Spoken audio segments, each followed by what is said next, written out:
రాజకీయాల్లో ఎప్పుడు కూడా అనుకున్నది అనుకున్నట్టు జరగదు, అలా ఉండవు. ఎప్పుడు ఏమవుతుందో ఊహించలేము. ఎవరవసరం ఎలా ఉంటుందో చివరికి మన పక్కనున్న వాళ్ళే మన వైపున దాడికి రావచ్చు, మన పక్క వాళ్ళే మన వైపున అడ్డం నిలబడవచ్చు, అండగా ఉండొచ్చు, అడ్డం తిరగవచ్చు, ఏదైనా జరగవచ్చు. రాజకీయాల్లో చక్రం తిప్పాలన్నా రాజకీయ బుద్ధి జ్ఞానం చాలా ఉండాలి. సిచ్యువేషన్కి తగ్గట్టుగా అడుగులు వేయగలగాలి, ప్రజల మనసు పొందగలగాలి. అప్పుడే రాజకీయ మనుగడ అనేది ఉంటుంది. తాజాగా ఆంధ్రప్రదేశ్ రాష్ట్ర రాజకీయాల్లో ఊహించని సంఘటనలు మనం ఎన్నో చూసాం. అందులో జగన్మోహన్ రెడ్డి గారి సొంత చెల్లెళ్ళే పక్కకొచ్చి ఇంకో పార్టీ పెడుతుందని అనుకోలేదు. పెడితే పెట్టారు అనుకునే లోపే ఆ పార్టీ మూసేయడం, విలీనం చేయడం, ఏకంగా ఆ జగన్ గారి అన్నగా ఉన్న ఆయన వైపే బాణాలు సంధిస్తూ మళ్ళీ తిరిగి ఆయన వైపే, ఆయన రాష్ట్రం వైపే వచ్చి ఆయన మీదనే నిందలు మోపడం, అడ్డంగా మాట్లాడడం జరుగుతుందా? ఊహించామా? ఇలాంటివన్నీ కూడా ఎప్పుడు ఎక్కడ ఊహించలేదు. రాజకీయాల్లో ఇవన్నీ సర్వసాధారణంగా జరిగే ప్రక్రియ. తాజాగా షర్మిల గారు కాంగ్రెస్ నుంచి నిలబడుతూ జగన్మోహన్ రెడ్డి గారి వైపు బాణాలు విసురుతున్న సంగతి మనం చూస్తున్నాం. కట్ చేస్తే ఇదే కాంగ్రెస్ ఇప్పుడు షర్మిలను జగన్ పైనికి పంపి తప్పు చేశామని బాధపడుతున్నారా?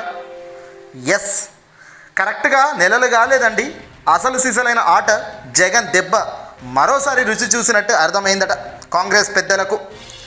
ఆంధ్రప్రదేశ్లో భూస్థాపితమైన కాంగ్రెస్ పైకి లేవాలనుకుంది. రాజకీయంగా పైకి లేవాలనుకుంటే అది వేరే విషయం. కానీ జగన్ను ఓడించాలంటే జగన్ ఇంటి మనిషి, జగన్ చెల్లెలను ఆయుధంగా పెట్టుకొని మనం ఏదైనా రాజకీయం చేయాలనుకోవడమే ఇక్కడ తప్పు. లొసుగులు ఏదైనా ఉండొచ్చు. ఒక ఇంట్లో సాధారణంగా గొడవలు ఉంటాయి. రాజకీయంగా దాన్ని దెబ్బతీయాలనుకోని ఆ గ్రిప్ పట్టుకొని ఇతరుల వైపు బాణాలు సంధించడం అయితే కరెక్ట్ కాదు. అందులో షర్మిల పాత్ర చాలా దారుణమైన పాత్రే అని చెప్పాలి. ఎవరు ఎక్కడ మ్యానిపులేట్ చేశారో, ఎవరు ఎక్కడ తనను పూర్తిగా మార్చారో తెలియదు. కానీ షర్మిల వేసే ప్రతి నిర్ణయం, ప్రతి అడుగు తనకు తన క్రెడిబిలిటీ తగ్గిస్తూనే వచ్చింది. తెలంగాణలో తన పార్టీ పెట్టడం అయితేనేమి, అనూహ్యంగా 1-2 సంవత్సరాల్లోనే పార్టీ క్లోజ్ చేసి కాంగ్రెస్లోకి విలీనం అవ్వడం అయితేనేమి, ఆంధ్రప్రదేశ్ సీఎం జగన్ వైపు రావడం అయితేనేమి, ఇవేవి కూడా అభినందించే విషయాలు కావు అన్నది ప్రజానికం ఇప్పుడు నిర్మోహమాటంగా చెబుతున్న అంశాలు. కాంగ్రెస్ కూడా దీన్ని ఇప్పుడు క్యాచ్ చేస్తుంది. షర్మిలను పూర్తిగా పక్కకు తెప్పే ఆలోచనలో కాంగ్రెస్ అధిష్టానం నిర్ణయం తీసుకునే దిశగా అడుగులు పడుతున్నాయట. షర్మిల నుంచి కాంగ్రెస్ పైకి లేస్తుంది, ప్రజల్లో గొప్ప అభిప్రాయం లభిస్తుంది అనుకున్నారే కానీ ఉన్న అభిప్రాయం పోగొట్టుకుంటామని మాత్రం ఎవరూ అనుకోలేదు. కానీ ఇక్కడ జగన్ వైపు షర్మిల కామెంట్స్ పూర్తిగా కాంగ్రెస్ పార్టీ వైపున పడడం, ఆ పార్టీని బ్యాడ్గా చిత్రీకరించడం పూర్తిగా ఇప్పుడు ప్రజల్లో పెరిగిపోయింది.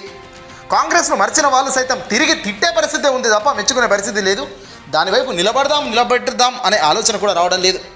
ఇక్కడ షర్మిల తప్పుదమే ఘోరం. కాంగ్రెస్ నుంచి ఇందుకే షర్మిలను వెనక్కు వైదొలిగే ఆలోచనలో అధిష్టానం ఉందట. కాంగ్రెస్ నుంచి షర్మిలను పంపించి చాలా పెద్ద తప్పు చేశామని, గతంలో జగన్ను తక్కువ అంచనా చేసి ఒక తప్పు చేసి గడిచిన 10 ఏళ్ళు జీవితమే లేకుండా ఆంధ్రప్రదేశ్ రాష్ట్ర వ్యాప్తంగా భూస్థాపితం చేసుకున్నాం. ఈసారి మళ్ళీ వాళ్ళ సొంత చెల్లును తన వైపుకే బాణం సంధిస్తూ తన వైపుకే వంపితే ఉన్నది కాస్త ఊస్టింగ్ అయ్యే ఛాన్స్ కనబడుతుందని ముందస్తు జాగ్రత్తలు, చర్యలు తీసుకునేందుకు రంగం సిద్ధం చేస్తున్నారు సోనియా గాంధీ లాంటి పెద్దలు. ఏదేమైనా కాంగ్రెస్ నుంచి షర్మిల పూర్తిగా అటర్ ఫ్లాప్ అయిపోయారు.